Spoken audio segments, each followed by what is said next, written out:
Assalamualaikum warahmatullahi wabarakatuh. Perkenalkan teman-teman semua, saya Farida Eka Putri yang akan memoderatorkan untuk kelompok 4. Baik teman-teman semua, anggota tim kelompok 4 terdiri dari Yuviar Febrian, itu saya sendiri Farida Eka Putri, ada Reni Aprilia, ada Cindy Adelia, dan ada Mutiatri, serta ada Thomas Eltian. Baik teman-teman semua, sebelum memulai presentasi, lebih baik kita berdoa dahulu. Berdoa, mulai. Selesai. Baik teman-teman semua, kali ini ada beberapa pembahasan yang akan dibahas oleh kelompok kami. Baik teman-teman, pembahasan pertama yaitu ada kinerja pengadaan. Pembahasan kedua ada pembinaan dan pengembangan SDM. Pembahasan ketiga ada etika pengadaan. Pembahasan keempat ada profesionalisme pengadaan. Pembahasan kelima ada pemberdayaan. Pembahasan selanjutnya ada peran serta masyarakat. Lalu ada pengawasan, bentuk larangan. Baik teman-teman semua, materi pertama akan dijelaskan untuk Mbak Cindy. Silakan Mbak Cindy. Perkenalkan, nama saya Cindy Adelia Rizwana. Saya akan membahas materi tentang kinerja pengadaan. Definisi dari kinerja pengadaan yaitu proses identifikasi, penarikan, dan seleksi individu yang sesuai untuk posisi yang tersedia dalam organisasi. Tahap kinerja pengadaan. Yang pertama ada identifikasi kebutuhan, yaitu menganalisis kebutuhan organisasi untuk menentukan jenis, jumlah, dan kualifikasi tenaga kerja yang diperlukan. Lalu ada penarikan, yaitu menarik kandidat potensial melalui berbagai saluran seperti situs, web rekrutmen, media sosial, atau agen pencari kerja. Yang ketiga ada seleksi, yaitu proses memilih kandidat terbaik melalui wawancara, tes, dan evaluasi lainnya. Selanjutnya ada peningkatan kinerja pengadaan, ada 3. Yang pertama, menggunakan teknologi terkini dalam proses rekrutmen dan seleksi. Yang kedua, meningkatkan branding perusahaan untuk menarik bakat berkualitas. Yang ketiga, yaitu melakukan analisis pasca penempatan untuk meningkatkan proses seleksi di masa depan. Selanjutnya ada definisi pembinaan pengembangan kompetensi sumber daya manusia. Yang pertama, pembinaan, yaitu proses pemberian dukungan dan arahan kepada karyawan untuk meningkatkan kinerja mereka. Sedangkan pengembangan yaitu proses meningkatkan keterampilan, pengetahuan, dan kapasitas karyawan untuk mencapai tujuan organisasi. Materi selanjutnya yaitu metode pembinaan dan pengembangan kompetensi sumber daya manusia. Ada 4, yang pertama pelatihan dan pengembangan, yaitu program formal yang diselenggarakan untuk meningkatkan keterampilan dan pengetahuan karyawan. Yang kedua ada mentoring dan coaching, yaitu pendekatan individual yang melibatkan bimbingan dari rekan kerja atau manajer. Yang ketiga ada rotasi pekerjaan, yaitu memberikan kesempatan kepada karyawan untuk mengembangkan keterampilan baru melalui rotasi antar posisi.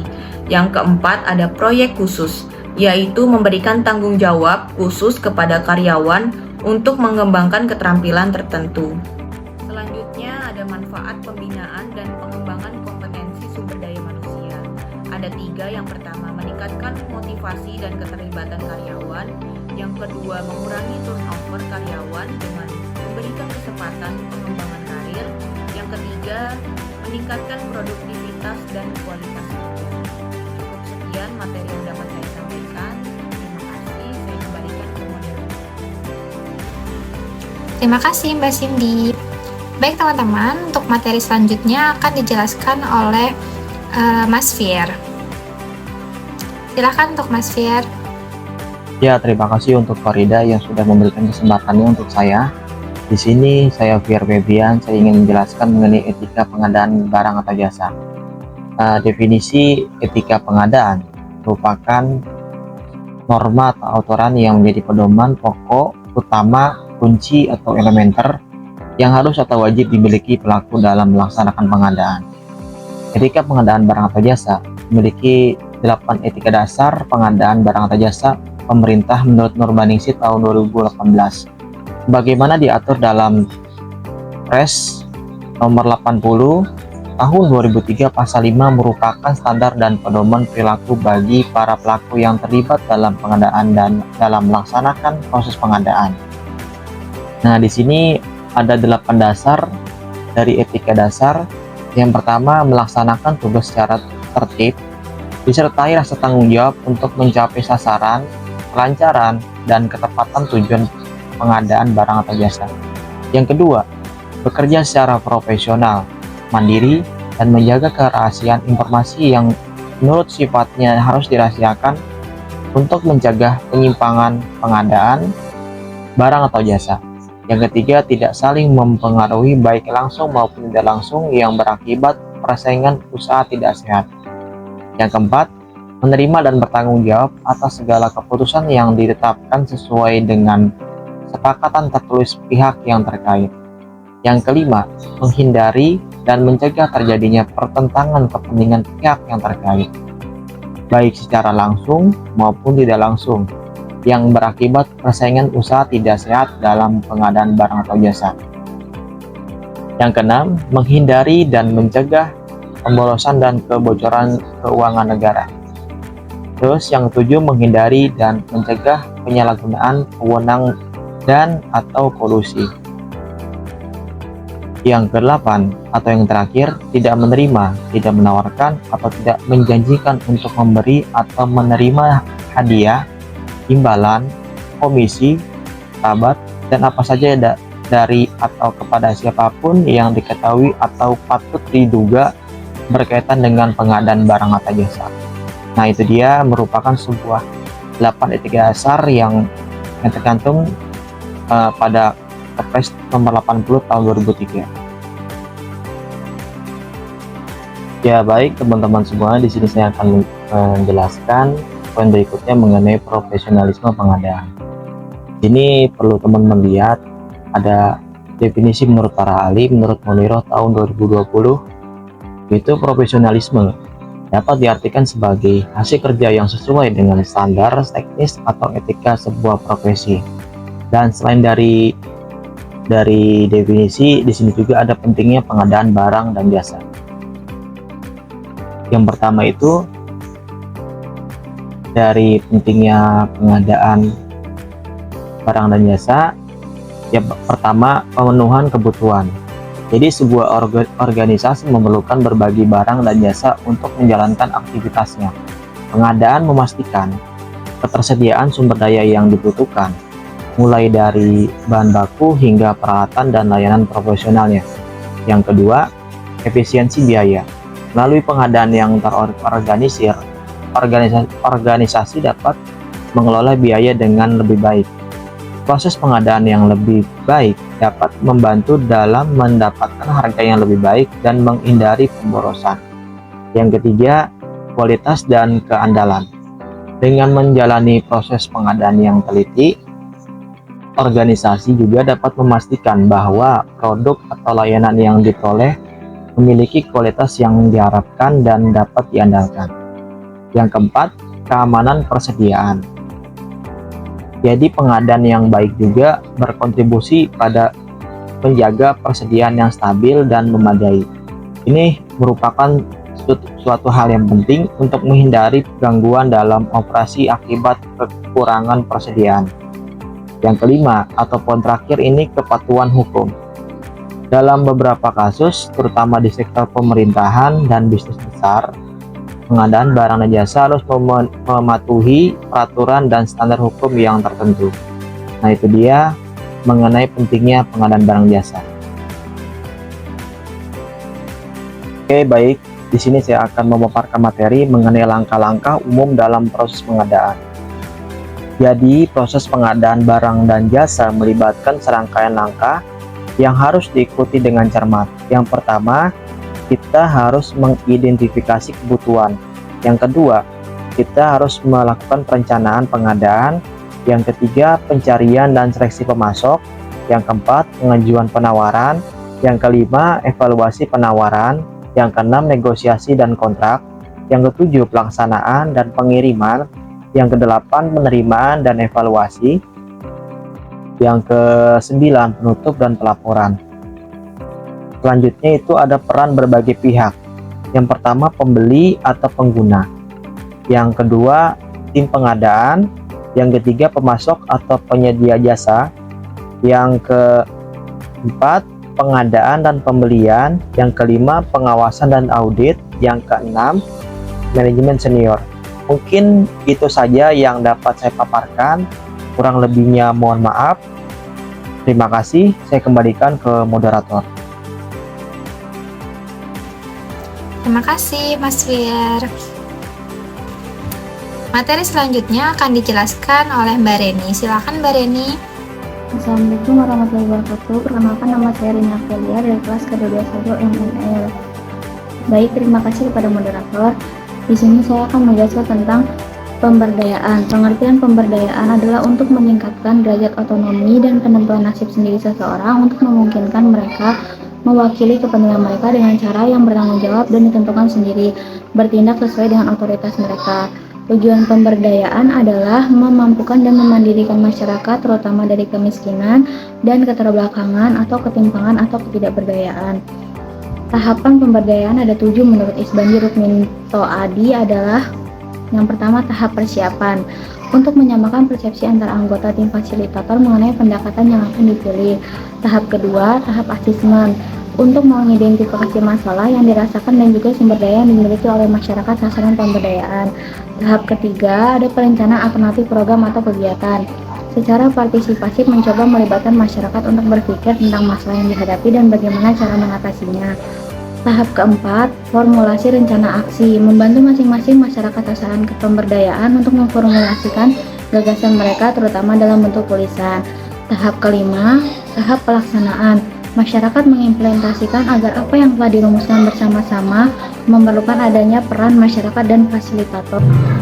Tahap keenam, ada tahap evaluasi sebagai proses pengawasan dari masyarakat dan fasilitator terhadap program pemberdayaan yang telah dilakukan. Tahap terakhir ada tahap terminasi, tahapan pemutusan hubungan secara formal dengan masyarakat yang menjadi sasaran pemberdayaan.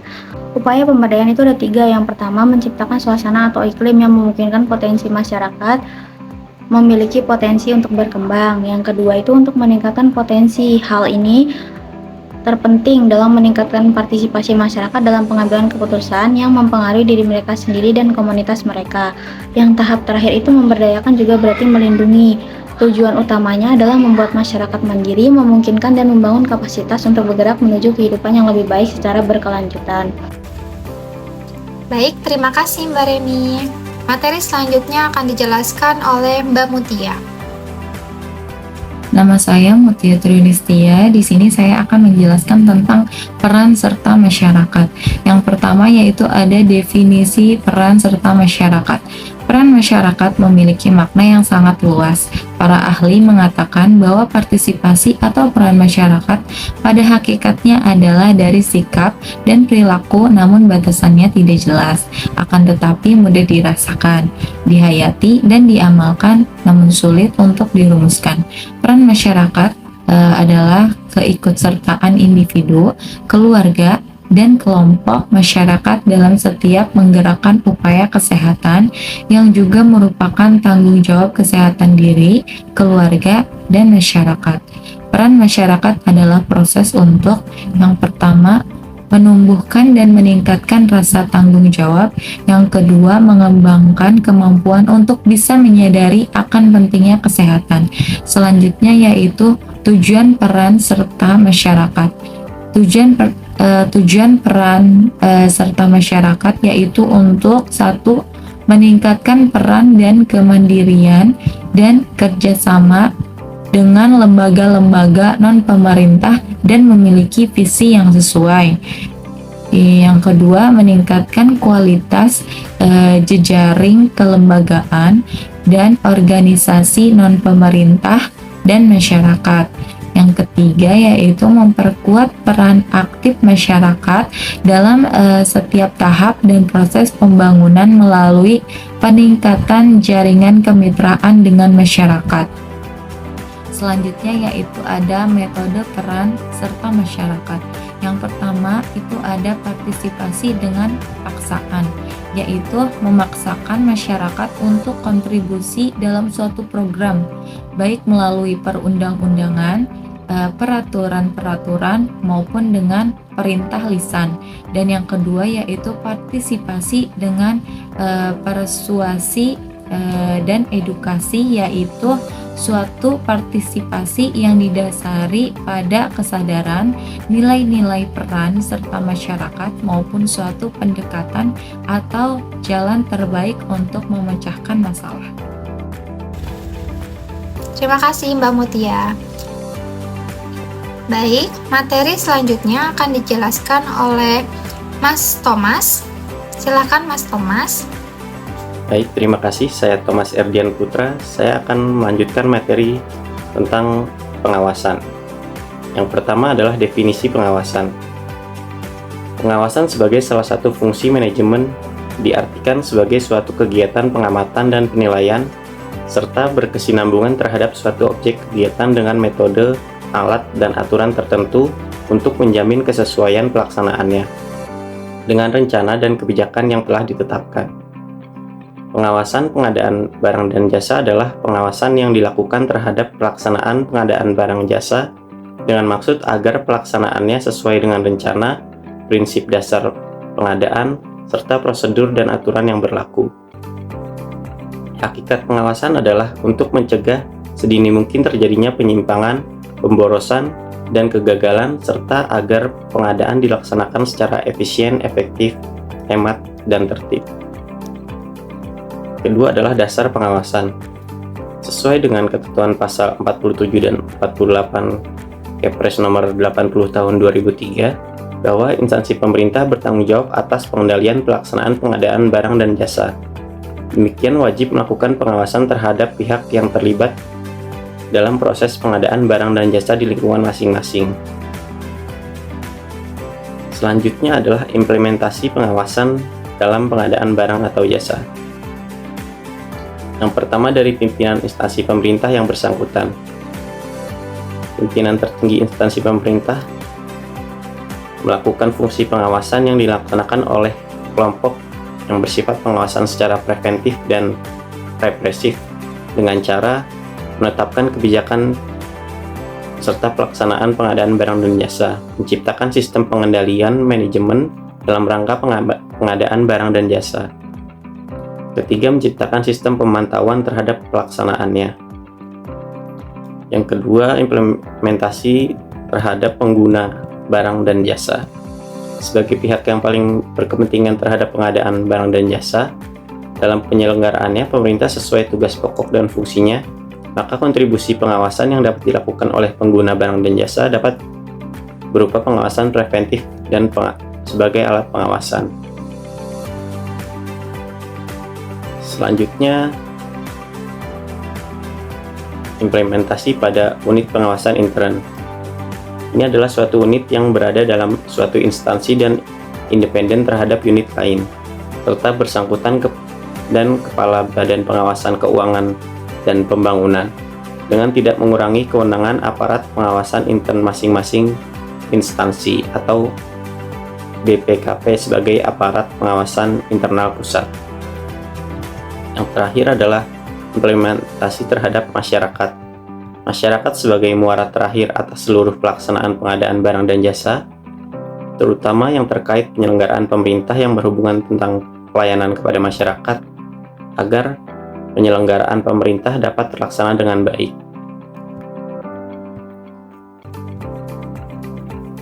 Selanjutnya adalah sanksi bagi penyedia barang dan jasa. Ada beberapa sanksi, yaitu sanksi administrasi yang terdiri dari pembatalan sebagai pemenang atau sebelum kontrak ditandatangani. Yang kedua, pemutusan kontrak, yaitu kontrak sudah ditandatangani dan pelaksanaan pengadaan sedang berjalan. Yang ketiga, dimasukkan daftar hitam sesuai bidang usahanya, sehingga tidak dapat ikut pada proses pengadaan barang dan jasa selama kurun waktu tertentu. Sekian materi yang bisa saya sampaikan, kurang lebihnya mohon maaf. Terima kasih. Terima kasih Mas Thomas. Baik teman-teman semua, untuk materinya sudah dijelaskan oleh teman-teman kelompok 4. Semoga bermanfaat. Selanjutnya ada pertanyaan. Dan di sini saya akan menjawab pertanyaan, bagaimana teknologi dapat meningkatkan kinerja pengadaan? Jawabannya, teknologi dapat meningkatkan kinerja pengadaan melalui beberapa cara. Yang pertama ada efisiensi operasional. Otomatisasi tugas-tugas rutin dapat meningkatkan efisiensi operasional secara keseluruhan dan dapat mengurangi waktu dan upaya yang diperlukan dalam proses pengadaan. Yang kedua, penghematan biaya. Untuk mengurangi biaya administrasi dalam proses pengadaan, sementara analisis data dan kecerdasan buatan dapat membantu mengidentifikasi peluang penghematan lainnya. Yang ketiga, akurasi dan ketepatan. Dapat mengurangi resiko kesalahan manusia dan memastikan data yang akurat digunakan dalam proses pengambilan keputusan dalam proses pengadaan, dilakukan dengan lebih akurat dan tepat. Yang ketiga, transparansi dan akuntabilitas. Melalui pelacakan dan pencatatan setiap langkah dalam proses pengadaan juga mempermudah audit.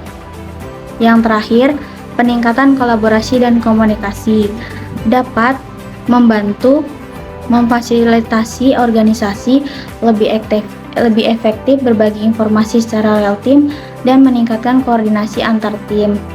Baik, cukup sekian jawaban dari saya. Kurang lebihnya mohon maaf. Terima kasih. Di sini saya akan menjawab pertanyaan nomor 2, yaitu bagaimana pengelolaan kinerja pengadaan dapat berkontribusi pada keberlanjutan dan tanggung jawab sosial perusahaan atau CSR. Jawabannya yaitu pengelolaan kinerja pengadaan dapat berkontribusi pada keberlanjutan dan CSR dengan cara memilih pemasok berkelanjutan, yaitu mengutamakan pemasok yang menetapkan praktek berkelanjutan dalam produksi mereka, seperti penggunaan bahan ramah lingkungan. Di sini saya akan membantu menjawab pertanyaan kalau dari pertanyaan kedua. Baik teman-teman, untuk jawaban yang kedua itu ada agar pengelolaan kinerja dalam CSR berjalan dengan baik, kita harus pertama mengurangi jejak karbon, terus juga mendukung komunitas lokal, terus memberikan keadilan dalam bekerja, terus juga ada memilih pemasok yang berkelanjutan. Itu teman-teman. Selanjutnya saya akan menjawab pertanyaan, yaitu apa dampak ketidaktransparan dalam proses pengadaan terhadap kinerja organisasi dan bagaimana cara mengatasinya? Jawabannya yaitu dampak ketidaktransparan dalam proses pengadaan. Yang pertama ada korupsi dan penyalahgunaan anggaran. Jadi ketidaktransparan dapat membuka peluang bagi praktik korupsi dan penyalahgunaan anggaran. Ketika proses pengadaan tidak diawasi dengan baik, pihak-pihak tertentu mungkin mengambil keuntungan pribadi dengan memanipulasi hasil pengadaan. Selanjutnya, kualitas produk atau layanan yang buruk. Jadi kurangnya transparansi dapat menyebabkan pemilihan pemasok atau vendor yang tidak kompeten atau tidak berkualitas. Akibatnya, produk atau layanan yang diperoleh mungkin tidak memenuhi standar yang diperlukan, yang berdampak negatif pada operasional organisasi. Lalu biaya yang lebih tinggi. Jadi proses pengadaan yang tidak transparan seringkali menyebabkan harga yang lebih tinggi karena kurangnya persaingan yang sehat. Pemasok atau vendor yang tidak dipilih berdasarkan kualitas dan harga terbaik dapat membebani organisasi dengan biaya yang tidak perlu. Lalu ada reputasi yang buruk. Jadi ketidaktransparan dalam pengadaan dapat merusak reputasi organisasi. Stakeholder termasuk pelanggan dan investor dapat kehilangan kepercayaan pada organisasi jika mereka merasa proses pengadaan tidak adil atau tidak jujur. Lalu ada efisiensi yang menurun. Jadi proses pengadaan yang tidak transparan biasanya lebih lambat dan kurang efisien karena adanya birokrasi tambahan dan potensi konflik kepentingan. Hal ini dapat memperlambat operasi dan mengurangi produktivitas organisasi. Baik, saya akan melanjutkan jawaban dari Mbak Cindy tentang cara mengatasi ketidaktransparan dalam proses pengadaan. Yang pertama adalah implementasi kebijakan transparansi. Mengadopsi kebijakan transparansi yang ketat dan memastikan bahwa semua langkah dalam proses pengadaan didokumentasikan dengan baik dan dapat diaudit. Semua pengambilan keputusan dan justifikasinya harus tersedia untuk pemeriksaan. Cara yang kedua, penggunaan teknologi. Menggunakan sistem e-procurement untuk memfasilitasi proses pengadaan. Sistem ini dapat meningkatkan transparansi dengan memberikan akses real-time ke informasi pengadaan, mengurangi potensi manipulasi data, dan memastikan adanya jejak audit yang jelas. Cara yang ketiga adalah pengawasan dan audit independen, yang melibatkan auditor independen untuk memeriksa proses pengadaan secara berkala. Audit eksternal dapat mengidentifikasi kelemahan dalam sistem dan merekomendasikan perbaikan. Cara yang ketiga adalah peningkatan partisipasi publik, melibatkan stakeholder dalam proses pengadaan termasuk memberikan akses kepada publik untuk mengajukan pertanyaan atau memberikan masukan. Ini dapat membantu meningkatkan akuntabilitas dan kepercayaan. Cara yang selanjutnya adalah mekanisme pelaporan. Menyediakan saluran yang aman dan anonim bagi karyawan atau pihak eksternal untuk melaporkan dugaan ketidakberesan atau penyalahgunaan dalam proses pengadaan. Sekian jawaban yang bisa saya berikan, terima kasih. Baik teman-teman semua, mungkin cukup materi dari kelompok 4. Selebihnya mohon maaf. Wassalamualaikum warahmatullahi wabarakatuh.